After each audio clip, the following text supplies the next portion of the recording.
told you that the most scientifically perfect, totally biomechanically flawless workout routine in the entire world is, well, it's entirely useless. Yeah, that's a pretty bold claim to start us off. Right. But, I mean, you could have this massive team of Olympic physiologists mapping out your exact heart rate zones. They could be calculating your precise oxygen uptake, perfectly balancing the load on your joints. Oh, absolutely.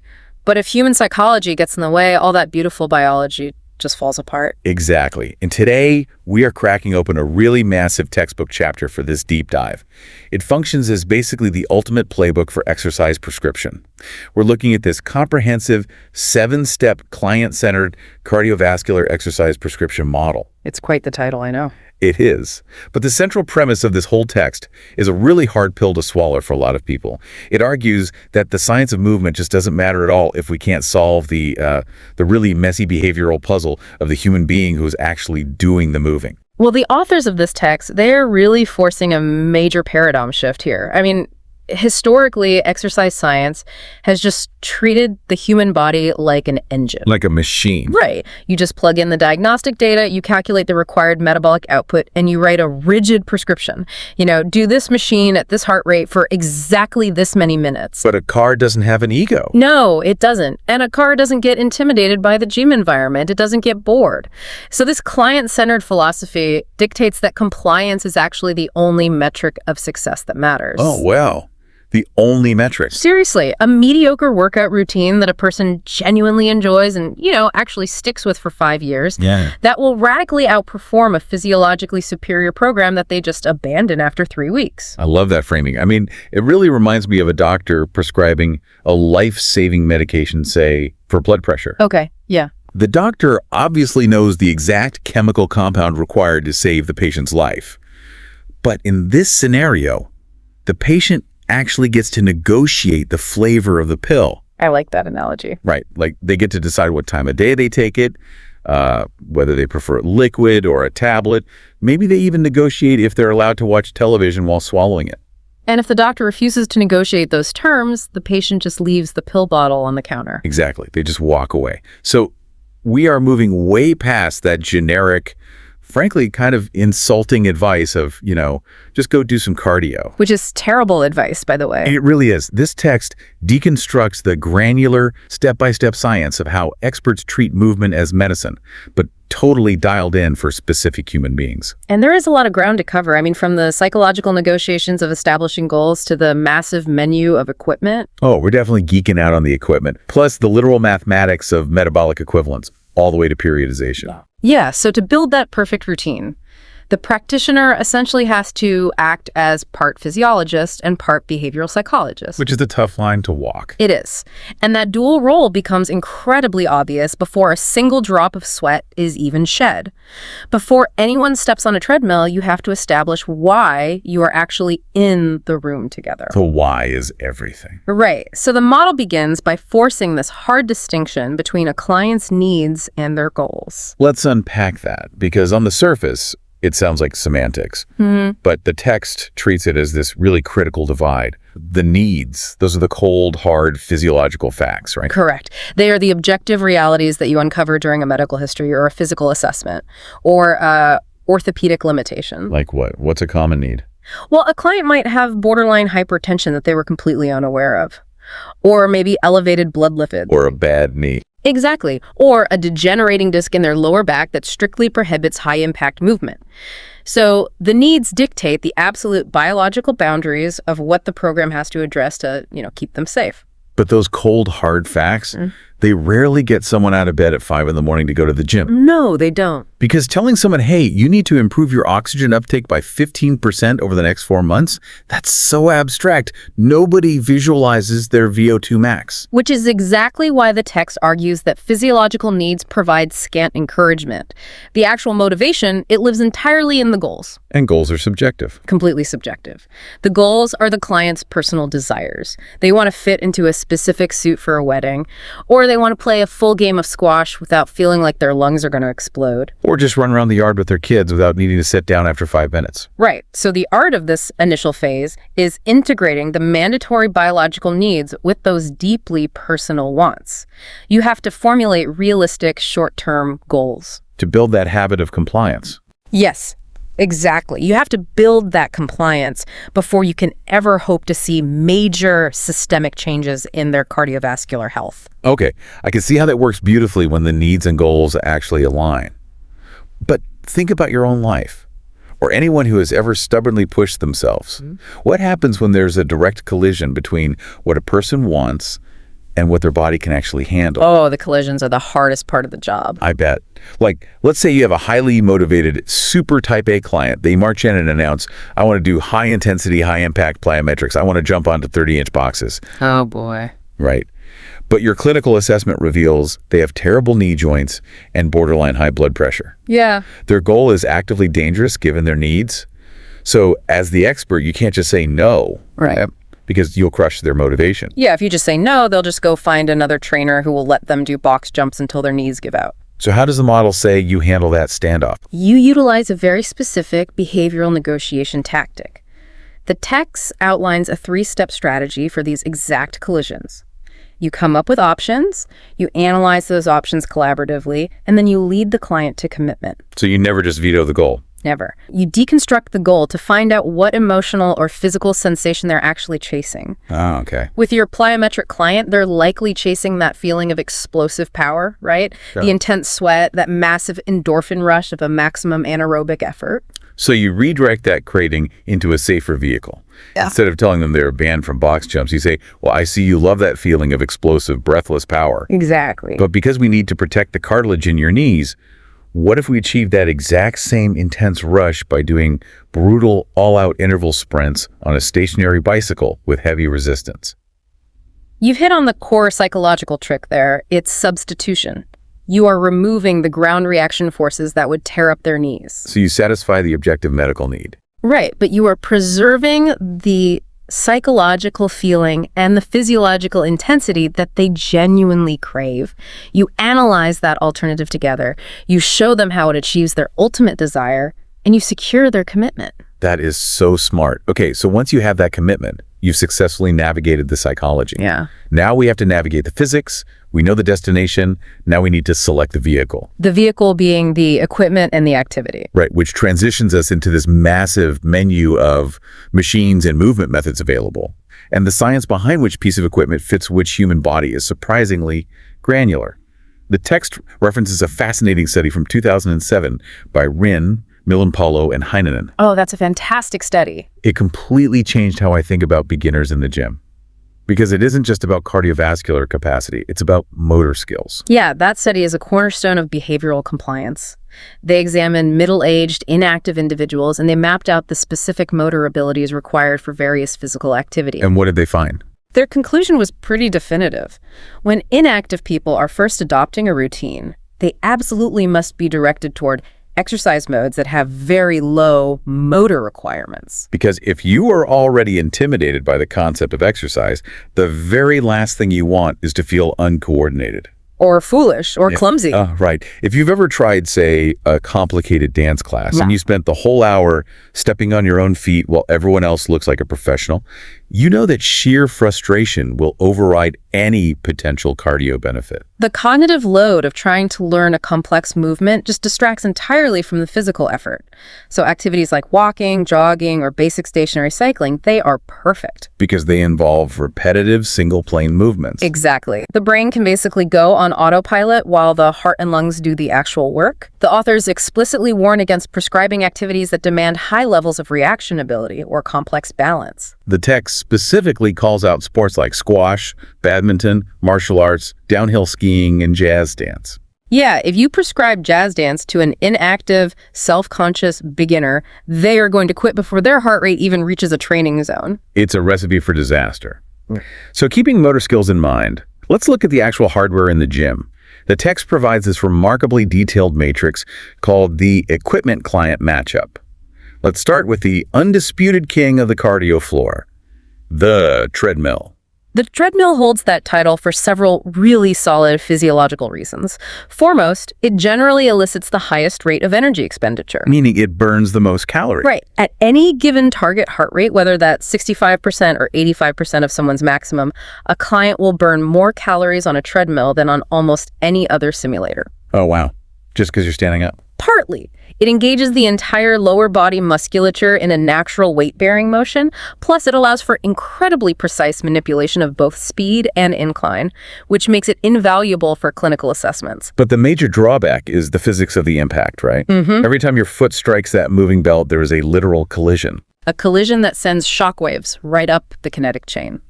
So for clients with lower extremity issues, chronic back problems, or those who are significantly overweight, the repeated impact of walking, and especially running it, can rapidly lead to overuse injuries. Shin splints, plantar fasciitis, that sort of thing. Exactly.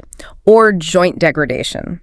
The weight-bearing nature of the treadmill is actually its greatest strength for building bone density, but it's absolute greatest liability for fragile joints. Which naturally pushes us to look at alternatives where the body's weight is actually supported, like stationary bicycles. The bikes are a staple for a reason. Right. But I look around the gym and I see, standard upright bikes, and then I see the recumbent bikes. I have always had this bias against recumbent bikes. You and a lot of other people. Yeah. The ones where you sit really low to the ground in a bucket seat with your legs pedaling out in front of you? I always assumed they were just for people who wanted to lazily read a magazine or, scroll on their phone while technically moving their legs. It's such a pervasive gym myth. But biomechanically, recumbent bikes alter the geometry of the workout in highly specific ways. Just consider the spine. Okay, what happens to the spine? Well, an upright bike requires the rider to lean forward. You're supporting your upper body weight on your arms and wrists. That can cause cervical and lumbar strain over time. That makes sense. But a recumbent bike provides a full backrest. It offers total lumbar support. So for a client with a history of back pain, this isn't a lazy option. It's the only option that allows them to push their cardiovascular system safely. And it changes which muscles are doing the heavy lifting, doesn't it? Radically. Because your hips are pushed back against a seat and your legs are extending forward horizontally, you change the angle of the hip extension. So it's not all quads anymore. Exactly. This reclined position provides significantly greater loading for the gluteal muscles and the hamstrings compared to that really quadriceps dominant motion of an upright bike. And at the same time, it reduces the weight-bearing stress on the lower legs, ankles, and knees. Okay, so the bike supports the back. What about rowers? Because rowing seems to be having a massive resurgence right now. You see these sleek water rowers everywhere. They look great, and they are exceptional for engaging large muscle groups in both the upper and lower body simultaneously. It looks like the ultimate full-body, low-impact workout because you're seated and pulling. You get that powerful leg drive, the push-off, followed by stabilizing core work and the upper body pull. It requires immense muscular endurance. However, the text raises a really profound red flag regarding the spine here. A red flag. Why? The rowing motion requires the user to hinge forward at the hips and then explosively pull backward. And that dynamic hinging under resistance is the problem. It creates severe compression and shearing forces in the lumbar spine. Oh, shearing forces. That doesn't sound good. It's not. Compression is just the downward pressure on the discs. But shearing force is horizontal. It's the vertebrae actually sliding laterally against one another. Yeah, so if a client has pre-existing low back pain, disc herniations, or any instability, the shearing forces generated on a rower can be catastrophic. See, this is exactly why the client-centered needs assessment is so vital. You could have a client who explicitly asks for a low-impact, full-body workout. They see a rower and say, hey, let's do that. And if you don't understand the invisible physics of shearing forces, you put them on the machine, you think you're accommodating their low-impact request, and you end up rupturing a disc. That is terrifying. You really have to map the mechanics of the machine to the structural integrity of the human. Absolutely. Take stair climbers, for example. The text makes a crucial distinction between foot platforms that hinge and ones that remain static. I would never have even noticed the foot pedals on a stair climber. Why does a hinge matter? Well, think about when you climb real stairs. Yeah. Your foot articulates, your ankle bends. Right. If a stair climber has non-hinging foot platforms, meaning the pedal remains perfectly parallel to the floor the entire time you press it down, it forces the ankle and knee into completely unnatural alignments. Oh, wow. So you're fighting the machine. Exactly. For clients with ankle mobility issues or a tendency for knee hyperextension, non-hinging pedals just compound the stress on those joints with every single step. That is such a tiny detail with a huge impact. And the text also highlights a very common behavioral compensation on stair climbers. The user gets tired, and they lean their entire upper body forward, resting their forearms on the console. Oh, literally everyone does that. It feels like you're taking a break while still technically moving your legs. You are taking a break, but at a severe biomechanical cost. Leaning on the console reduces the muscular effort required from the quadriceps and knees, which is why it feels easier. But where does the stress go? It completely distorts the alignment of the spine. It shifts a massive amount of strain into the lower back while the legs are driving upward. It's essentially performing a heavy leg press while your spine is slumped forward. That sounds terrible. It's a great way to hurt yourself. Okay, that brings us to my absolute favorite piece of trivia from the text. The elliptical trainers. Ellipticals always felt a bit unnatural to me, like a strange hybrid of a bike and a stepper. But the authors cite this study analyzing the ground reaction forces of the elliptical compared to running. This is where engineering really solves a major biological problem. Ground reaction force is governed by Newton's third law.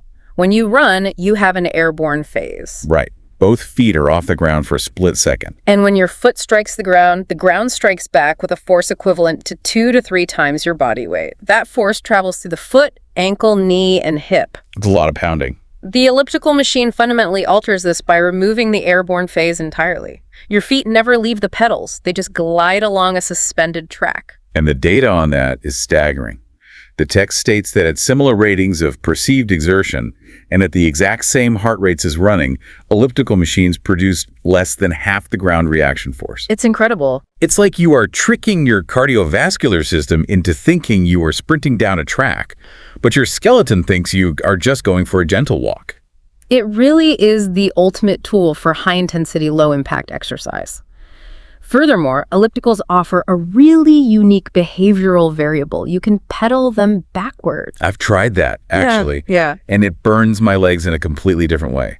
Does it actually do anything differently physiologically, or is it just a gimmick? Physiologically, pedaling backward doesn't necessarily burn significantly more calories or demand more oxygen. Okay. However, it dramatically alters muscle recruitment. It actively engages the hip extensors and the hamstrings much more than forward pedaling. Yeah. But behaviorally, it breaks the monotony. Oh, that makes sense. Changing directions every few minutes requires just enough motor engagement to keep the client mentally present without overwhelming their coordination. So if placing someone on an elliptical solves the joint impact problem, how we actually ask them to pedal, whether it's a slow, steady hour or a series of brutal 30-second sprints that changes the physiological adaptation entirely.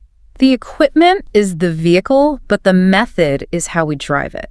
Perfect. So the text broadly splits cardiovascular training into continuous methods and interval methods. Right. Continuous training is the traditional approach. Walking, jogging, swimming, or cycling at a moderate, steady intensity for a sustained duration without any rest intervals. Just going. Exactly. In the exercise physiology world, it's often referred to as long, slow distance, or LSD training. Okay, so if continuous training is so basic, why is it the foundation for almost every beginner program? Because of safety and metabolic predictability, when a client is just initiating an exercise program, their connective tissues, their joints, and their cardiovascular system, they are not prepared for high-stress loads. They need a runway. Continuous training allows them to operate in a safe, sub-maximal zone. Moreover, it is remarkably efficient for fat oxidation over time, and it rarely depletes muscle glycogen, the stored carbohydrates in the muscles, to the point where the client cannot recover. So they aren't completely wiped out the next day. Right. This means a beginner can comfortably engage in continuous training every single day if they choose to, building the habit of daily movement without severe soreness. It's predictable. If continuous training is like reading sheet music, you sit down, you know exactly what notes are coming, the tempo never changes, and you just play the song to the end, then interval training feels entirely different. Oh, completely. Interval training is like playing jazz. It's erratic, it features explosive bursts of high intensity, followed by low, slow periods of recovery. That contrast perfectly illustrates the difference in metabolic demand.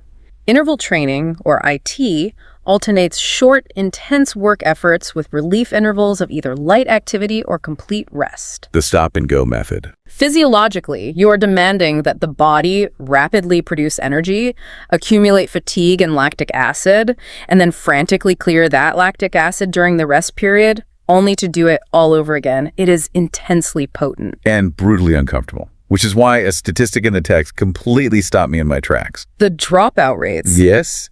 Common sense dictates that if a workout is harder and more painful, people are more likely to quit.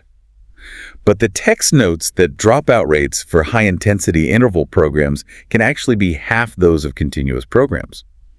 Why are people less likely to quit the harder workout? Because continuous training battles a relentless enemy: boredom. Staring at the timer. Exactly. Staring at the timer on a treadmill for 45 straight minutes is psychologically agonizing for a lot of people. Interval training inherently breaks the workout into tiny, manageable micro goals. You aren't running for 20 minutes. You're only surviving the next 60 seconds. The frequent shifts in intensity demand constant mental engagement. And the time efficiency, getting a superior cardiovascular adaptation in half the total time, appeals heavily to busy clients. I mean, I've tried interval training, and frankly, I kind of hated staring at the timer waiting for my rest period to end. Yeah. But the text introduces a variation that solves that exact psychological friction. It's a concept called fartlek training. Fartlek is a Swedish term that translates to speed play. It was developed in the 1930s, and it essentially blends the endurance of continuous training with the intensity of interval training. But it strips away all the rigid structure. Exactly. It's the ultimate psychological trick. You aren't a lab rat on a timed treadmill. You're just out in the world playing with your speed based entirely on how your body feels in the moment or reacting to the environment around you. So how does that look in practice? Well, you might be jogging on a trail through the woods. You feel good, so you suddenly sprint toward a specific oak tree. Once you reach it, you drop down to a slow walk to catch your breath. Then you see a hill and you decide to bound up it as fast as you can. That actually sounds fun. That's the point. The core philosophy of fartlek is that the fun and the spontaneity are the primary goals. The distance and the elapsed time are completely secondary. Because by removing the external pressures of a stopwatch, the client often ends up performing a highly rigorous mix of aerobic and anaerobic work without the dread associated with formal interval training. Exactly. Okay, before we leave methods, we have to touch on a concept that is crucial for people who are totally sedentary and deeply intimidated by the very idea of quote-unquote working out. The text includes a section on active living. This is perhaps the most empathetic part of the client-centered model. It really is. It notes that you can achieve massive cardiovascular benefits and burn around 1,000 kilocalories a week just through lifestyle choices. For a severely deconditioned or elderly client, the gym is an alien, hostile environment. Active living reframes exercise. It posits that physiological adaptation does not care if you're wearing running shoes or gardening gloves. Biology is biology. Right. The text points out that accumulating 4 to 5 hours of housework, or spending 3.5 to 4.5 hours digging and planting in a garden, or simply walking to the grocery store instead of driving over the course of a week will reliably burn that 1,000 kilocalories. It's a profound shift in perspective. You are creating substantial, cumulative effects on their long-term energy balance, improving their insulin sensitivity, and lowering their resting blood pressure. Entirely through the stealth application of daily chores. Stealth cardio, I love it. And it builds baseline work capacity. Once they realized they were capable of burning 1,000 calories a week just by modifying their lifestyle, the psychological leap to formal exercise becomes much smaller. That makes total sense. So we've negotiated the goals, we've picked the perfect machine, and we've selected the training method. Now we cross the threshold into the most complex part of the textbook. We have to set the dials. Right. How hard and how long? Exactly. How hard do we push and for how long? This is the mathematics of sweat. We're talking about setting intensity and volume. And you are right to call it complex because intensity is the single most critical and delicate determinant of the entire prescription. It is a precarious tightrope. What happens if you fall off? Well, if you prescribe an intensity that is too high, the client will experience acute muscle damage, severe psychological discouragement, or an orthopedic injury. But if it's too low? If you prescribe an intensity that is too low, the body experiences no stress. Without stress, there is no biological incentive to adapt. They will see zero changes in their health markers, become frustrated by the lack of results, and quit. So we have to find that exact Goldilocks zone. And the textbook provides several distinct mathematical frameworks to calculate it. We have maximum heart rate reserve, and this incredibly dense concept called MET's metabolic equivalence. Which one do you want to start with? Let's start with the heart. Why does the text favor heart rate reserve over just taking a straight percentage of your maximum heart rate? Using a straight percentage of your maximum heart rate is flawed because it assumes everyone's engine idles at the exact same speed. Your maximum heart rate is generally estimated by taking the number 208 and subtracting 70% of your age. Okay. But if we only use 70% of that maximum, we ignore a massive variable, the resting heart rate. Oh, right, because someone fit has a much lower resting heart rate than someone unfit. Exactly. Heart rate reserve, or HRR, calculates the literal difference between your absolute maximum pulse and your resting pulse in bed. So the reserve is the actual amount of usable beats per minute you have available to do work. Precisely. To find a training zone using HRR, you calculate a percentage of that available reserve, and then you add the resting heart rate back in at the end. By factoring in the resting heart rate, the HRR formula aligns almost perfectly with the client's VO2 reserve. Which is their functional capacity to process oxygen. Right. It provides a vastly more accurate, individualized reflection of the metabolic effort occurring inside their body. I understand heartbeats. I can feel a heartbeat. But I really want to spend some serious time on NTs because the text heavily relies on them for precise prescription, and the concept initially feels like pure academic jargon. It does sound like jargon, but it's incredibly useful. But what is the actual biological definition of a metabolic equivalent? An MET is a universal unit of measure designed to express the energy cost of physical activities as a multiple of your resting metabolic rate. It normalizes oxygen consumption across different body weights. Right, let's slow that down. Sure. One MET is defined as the exact amount of oxygen your body consumes while sitting completely still, resting quietly. Biologically, through decades of clinical testing, that resting baseline is universally established as 3.5 milliliters of oxygen consumed per kilogram of body weight per minute. Okay, let's ground that. Right now, sitting in this chair, just keeping my organs functioning and my brain running, I am operating at exactly 1 ME. Yes, you are.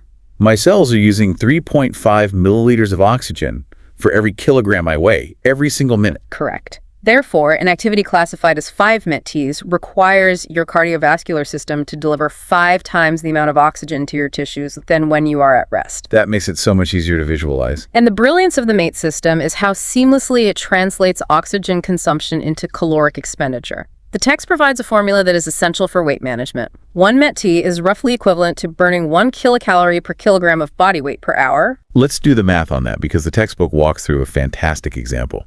Let's say we have an 80-kilogram client. That's roughly 176 pounds. Okay. We put them on a treadmill, and based on the speed and incline, we know the machine is demanding an output of 6 METs. You plug the numbers into the formula. 6 METs multiplied by the client's weight of 80 kilograms multiplied by 1 kilocalorie, that equals 480 kilocalories. That means this specific client, working at this specific intensity, will burn exactly 480 kilocalories in 1 hour. That's the math. And if we break that down to the minute, we just divide 480 by 60. They're burning exactly 8 kilocalories every single minute they stay on that treadmill. Which is a very powerful number to know. This is where the science feels like a superpower. If that client comes to you and says, I only have time to burn 200 calories today, and you know they're working at a 6 MD intensity, burning 8 calories a minute. You just divide 200 by 8. You can tell them with absolute mathematical certainty, you need to stay on this treadmill for exactly 25 minutes. Not 24, not 26, 25. It completely removes all the guesswork. And the text provides an exhaustive resource in Table 6.7, which categorizes hundreds of leisure and physical activities by their average MET requirements. Like what? Well, bowling sits lazily at 3 to 4 MET-Ts. Moderate social dancing requires 5 to 6 MET-Ts. A brutal game of competitive squash demands a massive 8 to 12 plus MIT-Ts. That's a huge range. By understanding MIT-Ts, you can perfectly calibrate the mechanical resistance on a stationary bike to elicit the precise energy expenditure required to meet a client's weight loss goals. But relying entirely on heart rate monitors and MET calculations kind of treats the client like a machine again, right? It can, yeah. The text recognizes this and introduces highly subjective measures of intensity. It brings the human feeling back into the equation with the Borg scale of rating of perceived exertion, or RPE. The Borg scale is vital because numbers on a screen just don't capture the holistic experience of fatigue. Right. Machines don't know if you had a bad day. Exactly. Heart rate doesn't account for the fact that the client slept poorly last night, or that the gym is unusually hot and humid, or that their leg muscles are profoundly sore from a previous workout. The Borg scale asks the client to rate their total subjective feeling of exertion on a numerical scale from 6 to 20. Why 6 to 20? That seems like an incredibly arbitrary range. Why not 1 to 10? It does seem weird, but it was originally designed to roughly correlate with heart rate. If you multiply a Borg score of 12 by 10, you get a heart rate of 120 beats per minute, which is a really common exercising heart rate for a young adult. Ah, okay. The math actually lines up. It does. And the scale assigns descriptive words to the numbers. A 13 is labeled somewhat hard. The text notes that for an average fitness client engaging in steady-state aerobic conditioning, dialing the intensity until they subjectively feel somewhat hard often aligns perfectly with their prescribed heart rate zone. Without ever needing to touch a monitor. Exactly. My absolute favorite subjective tool mentioned in the text, though, is the talk test. It is beautifully simple, it requires no equipment, and it has a really profound physiological mechanism behind it. The talk test dictates that a client should be able to carry on a normal, continuous conversation while exercising. Just chatting. Right. The exact moment their breathing becomes so labored that they can only gasp out a few words at a time, they have crossed a critical metabolic boundary. It's known as the anaerobic threshold, or 8T. Let's look under the hood there. What is happening at a cellular level the exact second a client fails the talk test? Well, below the anaerobic threshold, the body is producing energy aerobically. That means the heart and lungs are successfully delivering enough oxygen to the mitochondria in the muscles to burn fat and carbohydrates for fuel. It's a clean process. But as you increase the speed on the treadmill, The muscles demand energy faster than the oxygen can be delivered. To survive, the body begins to supplement energy production through anaerobic pathways, which do not use oxygen. and the byproduct of that emergency energy system is lactic acid. Precisely. Lactic acid begins to rapidly accumulate in the blood. This accumulation drops the pH of the blood, making it more acidic. Which sounds bad. The brain detects this rising acidity and triggers an immediate respiratory compensation. You begin to hyperventilate. You start breathing really deeply and rapidly. Yes, to expel carbon dioxide, which actually helps buffer the acidity. That desperate mechanical need to rapidly exhale carbon dioxide is what physically prevents you from forming full sentences. So when a trainer asks you a question on the treadmill and you have to stop talking to gasp for air, it isn't just because you are tired. No, it's not. It is a literal biological alarm bell indicating that your blood is turning acidic and your aerobic system has been overrun. The talk test is a free, non-invasive diagnostic tool to ensure a beginner isn't drowning in lactic acid before their body is conditioned to handle it. It perfectly caps their intensity. That is fascinating. So once we have that intensity locked in, whether by MATs, heart rate reserve, or the talk test, we move to step 5, setting volume. Volume is the combination of how long the session lasts, the duration, and how many times a week it occurs, the frequency. The text makes a definitive statement here. The most important variable for actual cardiovascular health gains is the total work done. It's basically an equation. If a client is working at a low intensity because of joint issues, the duration simply has to be longer to accumulate the same total metabolic work as a client performing a short, high-intensity session. But duration has strict biological limits. The text provides a deeply important visual aid in Figure 6.5. It's this graph that plots the cardiovascular improvements of an exercise session against the risk of orthopedic injury as the duration of the workout increases. And a very clear 40-minute rule emerges for moderate intensity, steady-state exercise. Let's trace the lines on that graph. As a client begins a moderate workout, the curve representing their improvement in maximal oxygen uptake rises sharply. They're getting fitter with every minute. But right around the 30 to 40-minute mark, that line starts to level off entirely. You hit a wall of diminishing returns. You do. Staying on the treadmill for 50 or 60 minutes at a moderate pace yields almost no additional aerobic benefit compared to stopping at 40 minutes. The heart and lungs have already received the maximum stimulus they can process for that day. But the other line on the graph, the line tracking the risk of orthopedic injury, joint pain, and structural breakdown that does not level off. No, it doesn't. After 40 minutes, that line shoots aggressively upward because as fatigue sets in, your biomechanical form deteriorates. You get sloppy. Exactly. Oh, The what? stabilizing muscles in the hips and knees tire out, and the skeleton begins absorbing more shock.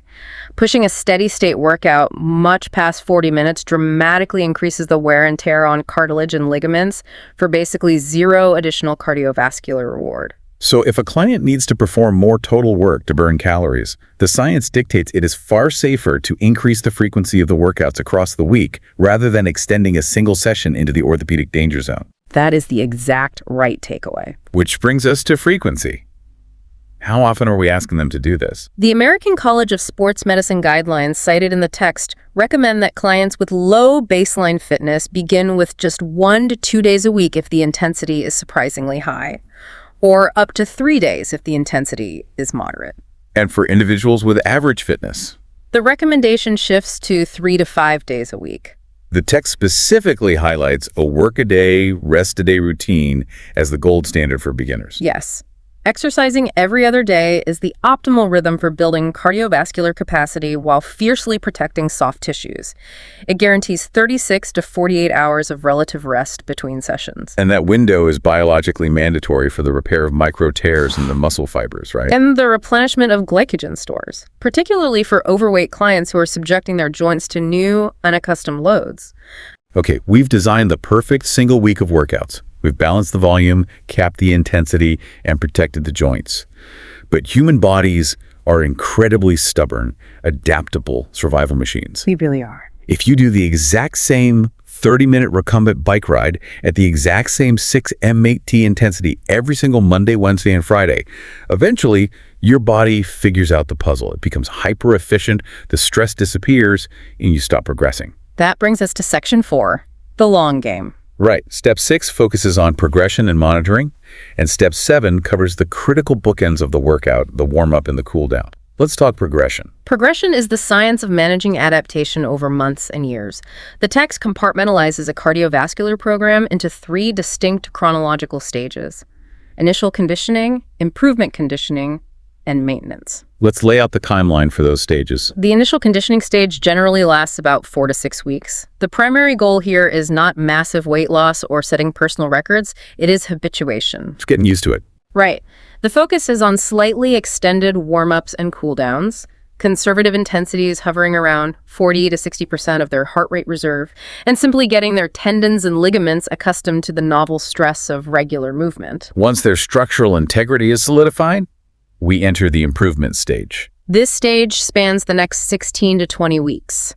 This is the crucible where the most rapid physiological adaptations actually occur. The practitioner independently manipulates the variables. In a specific order. Yes. First, you gradually increase the duration, pushing the sessions closer to that 30 or 40-minute threshold. Then, you carefully increase the frequency up to 5 days a week. Finally, you increase the intensity. And there is a golden mathematical rule for managing that increase to prevent catastrophic overuse injuries. It is an absolute rule. Never increase the total volume of exercise by more than 10% per week. 10%, that's it. That's it. If a client accumulated 100 total minutes of jogging last week, their absolute maximum limit for this week is 110 minutes. What happens if you jump to, say, 130 minutes? If you aggressively bump them to 130 minutes, their aerobic system might actually handle it, but their Achilles tendon will likely inflame or rupture. The cardiovascular system adapts much faster than the connective tissues do. The final stage is maintenance, which usually begins after about 6 months of consistent work. Once a client achieves their ultimate goal, whether that's a target weight or a specific performance metric, the progression starts. You do not need to indefinitely add volume. Maintenance is about preserving that newly acquired capacity. The text suggests this is the ideal time to introduce cross-training or entirely new sports. To maintain the physiological adaptations while preventing deep psychological burnout. And throughout this entire multi-month journey, the practitioner must monitor the client's internal systems. There's a detail in the text regarding heart rate monitoring that perfectly illustrates the hidden magic of getting fitter. It's one of my favorite physiological facts. We all know that a highly conditioned athlete has a low resting heart rate while sitting on the couch. But the text points out that as you progress, your exercising heart rate will actually drop while performing the exact same workload. It is the ultimate physiological proof that the engine has been upgraded. Let's trace the biology. In week 1, your client jogs on the treadmill at 5 miles per hour. Their heart rate spikes to 150 beats per minute. Because their heart muscle is small and inefficient. Exactly. So it has to beat frantically to pump enough oxygenated blood to the working legs. But fast forward to week 6. By week 6, the left ventricle of their heart has literally grown thicker and stronger. This increases their stroke volume, which is the amount of blood ejected with every single beat. Wow, the heart actually changes shape. It does, and simultaneously, the cells in their leg muscles have developed more mitochondria and a denser network of capillaries, making them hyper-efficient at extracting oxygen from the blood. So the mechanics of the system are entirely overhauled. Because the heart pumps more blood per beat, and the muscles extract that oxygen better, the heart simply doesn't have to beat as often. Now, the client jogs at that exact same 5 miles per hour, but their heart rate only registers at 135 beats per minute. The workload that used to be a frantic struggle is now a comfortable cruise. When a practitioner observes that heart rate drop at a standardized workload, that is the biological green light to safely increase the intensity of the prescription. We have mapped out the entire lifespan of a program, but we cannot ignore step 7, which deals with the microstructure of the daily session. The bookends, the warm-up, and the cool-down. Critical components. Let's be honest, these are the first things abandoned when someone is rushed for time. I am incredibly guilty of walking into the gym, dropping my bag, and immediately running at full speed on a treadmill. It is the most common behavioral failing in fitness, and from a physiological standpoint, it is a violent shock to the system. A warm-up is not a formality, and it is not just perfunctory stretching. It serves several vital, mandatory functions. Like what? What is happening inside? It gradually elevates the resting heart rate and blood pressure, preventing an ischemic response where the heart muscle itself gets starved of oxygen during a sudden effort. It triggers vasodilation, expanding the blood vessels to ensure massive volumes of oxygen can seamlessly reach the working muscles. The text also focuses on the joints. Yes, a proper warm-up literally increases the secretion of synovial fluid within the joint capsules. The synovial fluid, like a lubricant. Think of it as pumping warm oil into the hinges of a door before you try to swing it open violently. The text also notes that for athletic performance, the style of warm-up dictates the outcome. Dynamic versus static. Right. Dynamic warm-ups movements like high knees, deep lunges, or side shuffles that mimic the activity to come are vastly superior for generating explosive power and agility compared to sitting on the floor and doing static stretching. Okay, so you have to rev the engine slowly to protect the hardware. But the text frames skipping the cool-down as far more dangerous than skipping the warm-up, particularly regarding the acute risk to the heart. Skipping the cool-down can trigger severe immediate cardiovascular crises, particularly for older clients, hypertensive clients, or anyone taking cardiac medications. Why is stopping so dangerous? The danger lies in the sudden cessation of movement. When you are exercising, especially utilizing the massive muscles of the lower body during running or cycling, your heart is pumping gallons of blood down into your legs. But the heart isn't strong enough to suck all that blood back up against gravity on its own right. No, it relies entirely on the muscle pump. As your leg muscles rhythmically contract and relax to propel you forward, they physically squeeze the veins in your legs, forcing the blood back up toward the heart. The skeletal muscles act as a secondary external heart. So if you are running at high intensity and you just hit the red stop button on the treadmill and stand completely still, you instantaneously lose the muscle pump. The legs stop squeezing the veins, but your heart is still beating at 160 beats per minute, and all the blood vessels in your legs are still massively dilated. what happens to the blood? The result is venous pooling. The blood effectively gets stuck in your lower extremities. Which means the blood isn't returning to the heart or the brain. Precisely.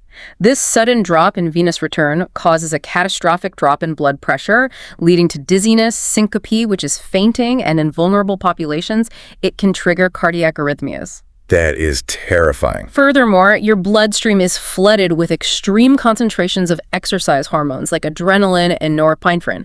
If you don't taper the exercise down with a 5 to 10 minute cool down, those lingering hormones continue to furiously whip the heart muscle while it is being starved of returning blood. It is a recipe for a cardiac event. That biological breakdown is horrifying, but it makes total sense.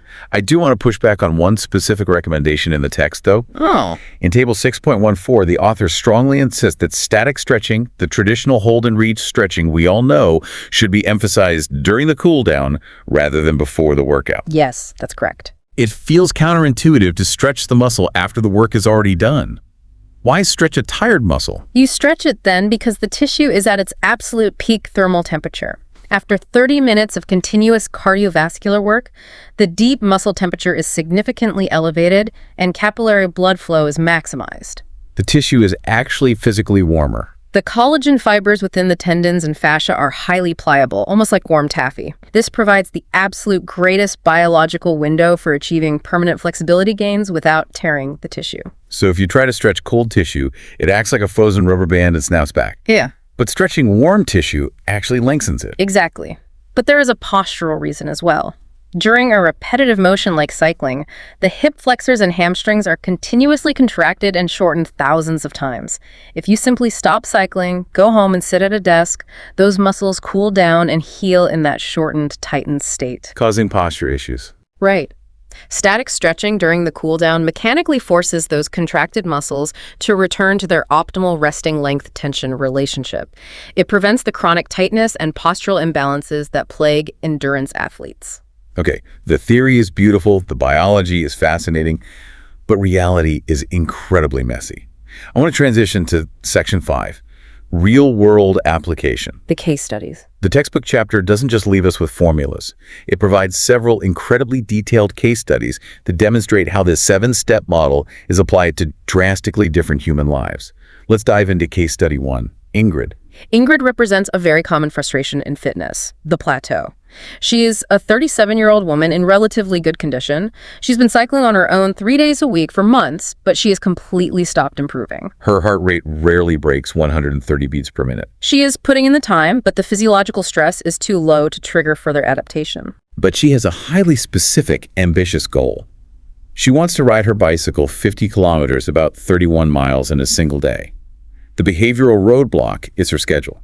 She is incredibly busy and simply does not have 2 hours a day to dedicate to long endurance rides. This is where the practitioner must use mathematics to solve a behavioral constraint. Because time was scarce, the trainer prescribed hyper-focused 20-minute sessions to be performed on a stationary bicycle ergometer during her lunch break 3 times a week. Why an ergometer specifically?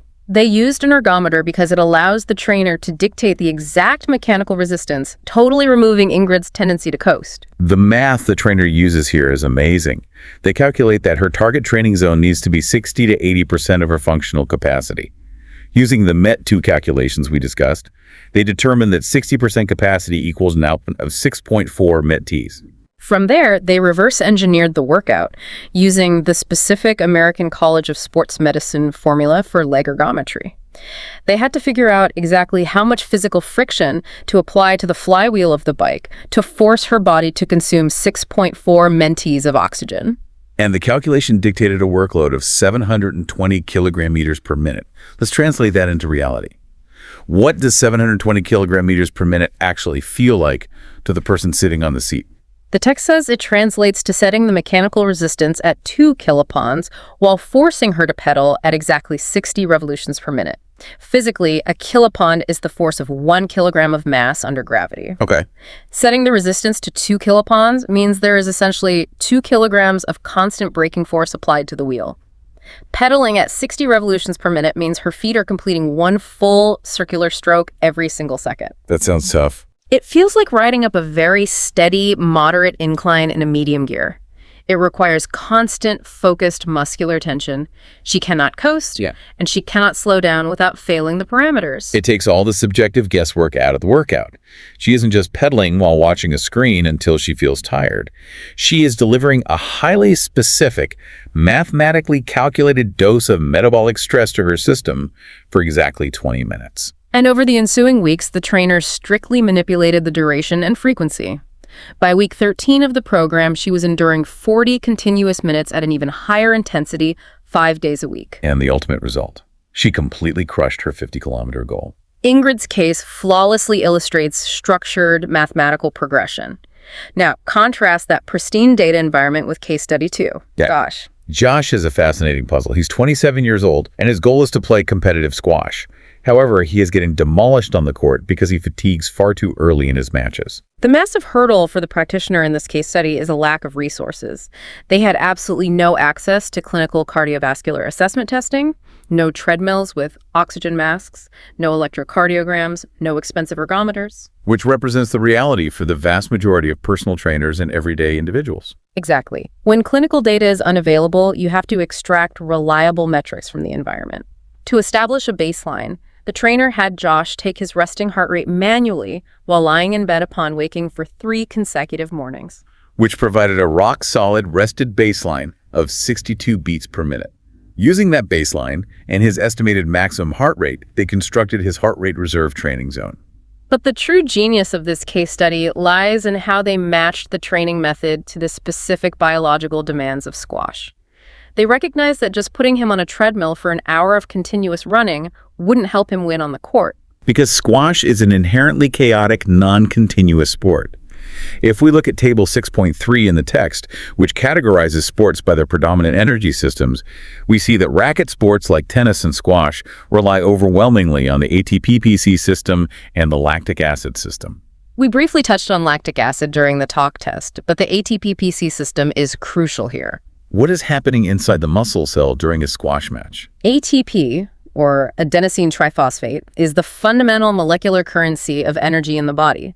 For a muscle to violently contract, like when lunging for a squash ball, it must split an ATP molecule. Your muscles store a very tiny amount of ready-to-use ATP, enough for maybe 2 or 3 seconds of explosive movement. That's nothing. Right. PC stands for phosphocreatine, which is a compound stored in the muscle that acts as an ultra-fast reloader. It violently slaps the split ATP molecules back together so they can be fired again. But that reloading system burns out incredibly fast, doesn't it? The entire ATP-PC system is exhausted after just 10 to 30 seconds of maximum all-out effort. It is purely anaerobic. Once it depletes, the body shifts to the lactic acid system and eventually the aerobic system to try and recover. And squash consists entirely of sprinting for the ball, swinging violently, and then resting for 5 seconds while the opponent hits back. Which means the principle of specificity is paramount here. Yes. Training Josh with long, slow, continuous cycling would build his aerobic base, but it would do absolutely nothing to increase the capacity or the reload speed of his explosive ATP-PC system. Precisely. So the trainer designed a brutal interval training program on a stationary bike to biochemically mimic a squash match. They prescribed 3 sets of 5 repetitions. Each single repetition consisted of 2 solid minutes of hard, intense cycling, followed immediately by 3 minutes of active relief pedaling slowly. They are deliberately forcing his body to flood with lactic acid during the 2 minutes of work, and then aggressively training his physiological systems to clear that acid during the 3 minutes of relief. And as the actual squash season approached, the text notes that the trainer altered the intervals, making the work periods even shorter and vastly more intense, directly targeting that 10-second ATP-PC explosion. It is the ultimate custom fit. It demonstrates that true cardiovascular training isn't just about the heart. It's about conditioning specific metabolic pathways in the skeletal muscles to match the exact demands of the client's life. Let's examine one final extreme case. Rory. Rory is a 23-year-old elite male sprinter who specializes in the 200-meter dash. He is looking for a comprehensive year-long training program. Rory's case introduces the highest level concept in the text, periodization. When you are dealing with elite athletic performance or any individual training for a specific distant event, biology dictates that you cannot sustain a trajectory of high-intensity improvement forever. You just break down. The human nervous system and endocrine system will eventually crash. Periodization is the strategic process of dividing an annual training plan into distinct, manageable phases, sequentially ordered to ensure the athlete peaks physiologically at the exact moment of competition. I love periodization because it aligns perfectly with the ancient rhythms of traditional farming. You can't just harvest crops every single month of the year. You would destroy the soil. You must respect the distinct seasons. The text divides the year into 3 phases. First is the preparation phase, which is essentially tilling the soil and planting the seeds. The text states that early preparation involves very high volume, but very low intensity. Yes. For a sprinter, it seems totally counterintuitive to run slowly. But in the early preparation phase, Rory was performing long, continuous runs, unstructured fart-like training through the woods, and cross-country running. Why? The goal is to build a massive, durable foundation of cardiovascular endurance, capillary density, and tendon strength. You are building the base of the pyramid. The wider the aerobic base, the higher the ultimate anaerobic peak can be. Then, as the season approaches, you transition into the competition phase.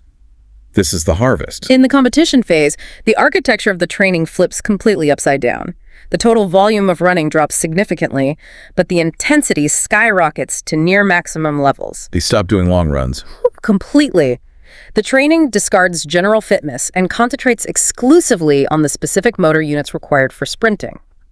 Rory was executing intense plyometrics, bounding, and reactive training.